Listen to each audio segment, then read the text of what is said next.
Assalamualaikum warahmatullahi wabarakatuh. Hai, apa kabar semua?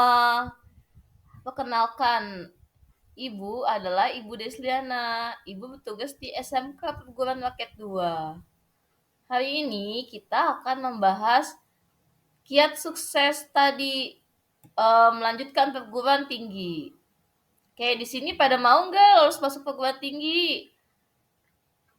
Kalau mau, yuk kita bahas dan pahami bersama bagaimana tips sukses supaya lolos masuk perguruan tinggi. Selamat menyaksikan. Topik yang akan kita bahas yaitu adalah kiat sukses studi lanjut ke perguruan tinggi. Yang pertama, tujuan umum. Peserta didik atau konseli memahami tentang seluk-beluk perguruan tinggi serta mampu menentukan pilihan yang tepat dalam melanjutkan studi dan sukses dalam pelaksanaan ujiannya. Sasaran kelas 12. Tujuan khusus. 1. Peserta didik atau konseli dapat memahami hal yang perlu diketahui dalam melanjutkan studi ke perguruan tinggi. 2. Peserta didik atau konseli dapat memahami program studi dan perguruan tinggi. 3. Peserta didik dan konseli dapat memahami kiat sukses masuk perguruan tinggi. 4. Peserta didik dapat memahami bagaimana tips masuk perguruan tinggi favorit. Sebelum kita membahas bagaimana kiat tips sukses masuk perguruan tinggi negeri, ada yang tahu nggak hal yang perlu kita ketahui dalam melanjutkan studi ke perguruan tinggi? Oke, kalau masih bingung, yuk kita pahami bersama bentuk-bentuk perguruan tinggi dan bagaimana cara masuk perguruan tinggi tersebut. Lalu tipsnya bagaimana? Yuk kita pahami bersama di slide selanjutnya. Bentuk-bentuk perguruan tinggi ada 5. Yang pertama yaitu ada universitas. Universitas adalah suatu perguruan tinggi yang menyelenggarakan program akademik profesional yang beragam dikelompokkan dalam fakultas-fakultas.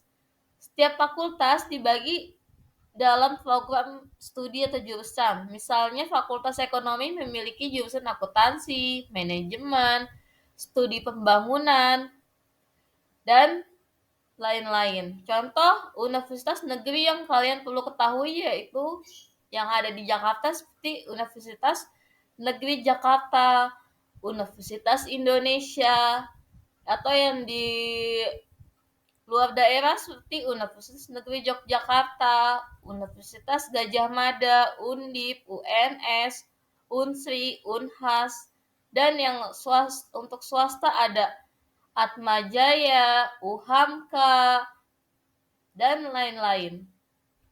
Oke. Lalu yang kedua ada institut. Institut adalah sebuah perguruan tinggi yang menyelenggarakan program pendidikan akademik atau profesional dalam kelompok disiplin ilmu, teknologi dan kesenian dan sejenisnya. Misalnya program studi peternakan, pertanian. Contoh institut yang ada di Indonesia yaitu untuk institut negeri yaitu adalah IPB, ITS, dan ISI. Institut swasta ada ISTA dan IPER. Oke. Lalu yang ketiga adalah sekolah tinggi. Sekolah tinggi yang menyelenggarakan program pendidikan akademik profesional dalam lingkup satu disiplin ilmu. Contoh misalnya sekolah tinggi seni rupa memiliki jurusan seni lukis, seni patung, dan sekolah tinggi ekonomi.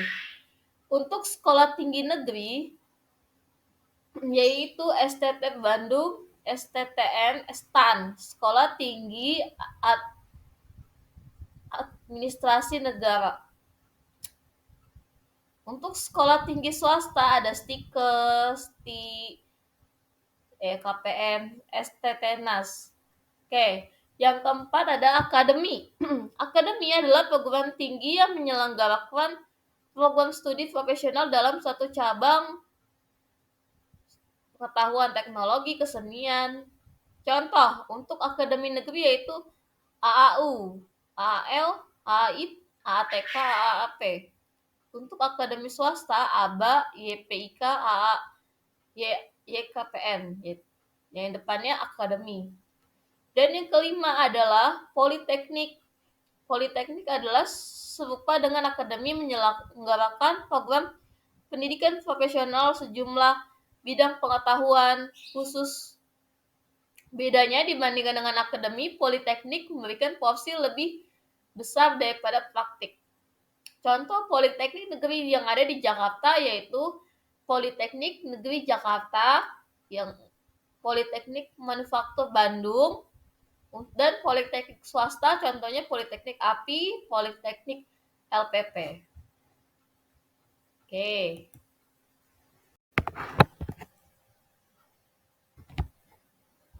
Dalam memilih program studi dan perguruan tinggi, janganlah tergesa-gesa ya. Nah, Ibu sarankan yang pertama banyak yang harus kalian pertimbangkan. Salah satunya adalah yang untuk akademik adalah program studi atau jurusannya. Yang kedua adalah kemampuan akademik siswa. Yang ketiga yaitu yang kemampuan non-akademik, contohnya cita-cita, minat, dan bakat, serta faktor-faktor yang dapat mendukung kalian seperti informasi, terus lokasi, biaya, terus daya tampung, dan masa peluang diterima, masa depan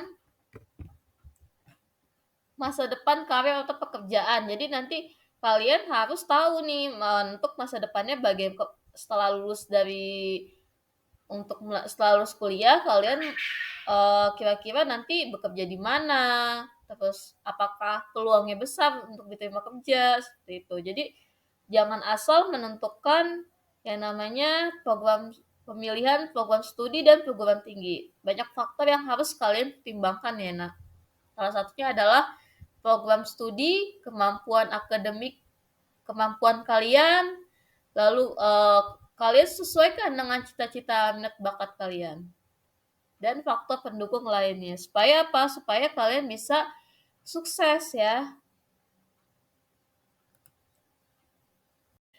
Cara menetapkan pilihan perguruan tinggi yang pertama yaitu adalah R1. Lihat reputasi kampusnya. Bagaimana reputasi kampusnya yang kalian pilih, lalu kalian tentukan pilihan kalian. Baik atau buruknya reputasi perguruan tinggi bisa kalian telusuri sebelum kalian menetapkan pilihan perguruan tinggi negeri. Oke.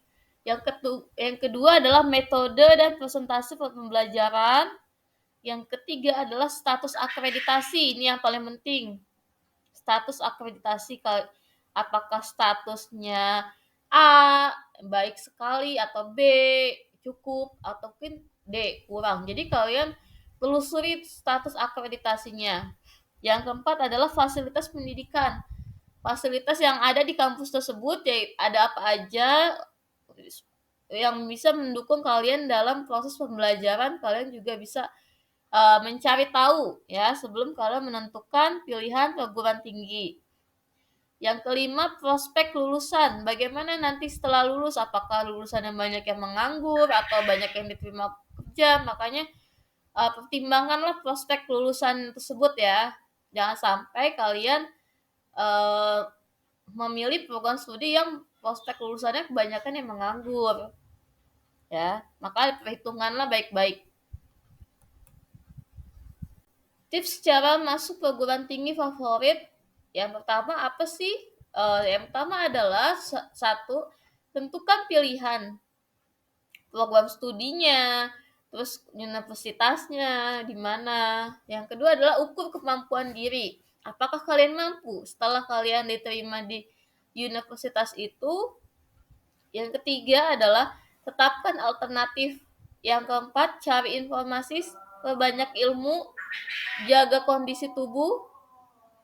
Yang ketujuh, jalur masuk kuliahnya. Seperti apa jalur masuk kuliahnya? Ada namanya jalur masuk kuliah lewat nilai rapot dan jalur masuk kuliah lewat nilai tes. Untuk nilai rapot biasanya nanti ibu yang akan masukkan nilai rapotnya ya. Sekolah yang memasukkan, nanti kalian memilih perguruan tingginya mana. Itu namanya SNBP, Seleksi Nasional Berbasis Prestasi. Yang kedua itu adalah SNBT, Seleksi Nasional Berbasis Tes ya, dan seleksi mandiri. Oke, sampai di sini ada pertanyaan. Oke, sekian itu saja yang dapat Ibu sampaikan. Kurang lebihnya mohon maaf. Wassalamualaikum warahmatullahi wabarakatuh.